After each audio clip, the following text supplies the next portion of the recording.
santé, la grève. 8 jours que les éboueurs de Paris sont mobilisés contre la réforme des retraites. Résultat, près de 6000 tonnes de déchets sur les trottoirs de la capitale, des ordures ménagères en putréfaction, des plastiques en décomposition. Et si c'est désagréable pour notre odorat, eh bien c'est aussi mauvais pour nos poumons. Louise Salé, quels sont les risques sanitaires de cet amoncellement de poubelles ? Alors il faut faire attention aux gaz qui s'échappent des déchets et aux odeurs des champignons et bactéries qui s'y développent, surtout pour les personnes qui ont déjà des difficultés à respirer.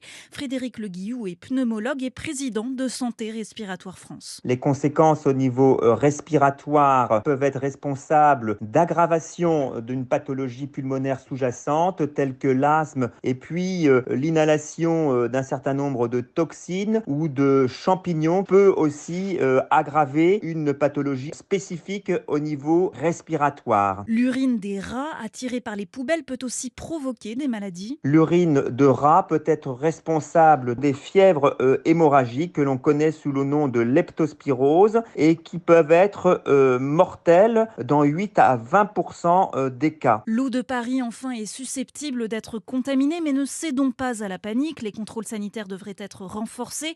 Et pour les odeurs, le port du masque est fortement conseillé pour les personnes fragilisées. Louise Salé, la maire de Paris, Anne Hidalgo, soutient ce mouvement des éboueurs, malgré l'appel de Rachida Dati, maire LR du 7e arrondissement, ou du député Renaissance de Paris, Sylvain Maillard. Elle n'a pour leur demandé aucune réquisition pour le ramassage des ordures. Notez cependant que cette nuit, quelques entreprises privées ont été mobilisées pour ramasser les poubelles dans certains arrondissements.